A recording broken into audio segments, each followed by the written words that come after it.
జతగా ఉండే వరమే నువ్వే ఇస్తే ఇంకేమి కావాలి జన్మకి.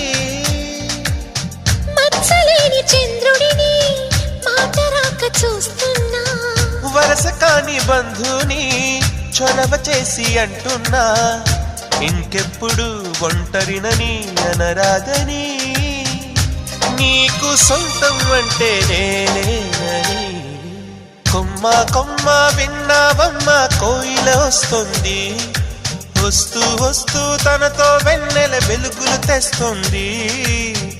ఏవమ్మ మరుమల్లి తోరణాలు కడతావా, చిలకమ్మ ఎదురేగి స్వాగతాలు చెబుతావా.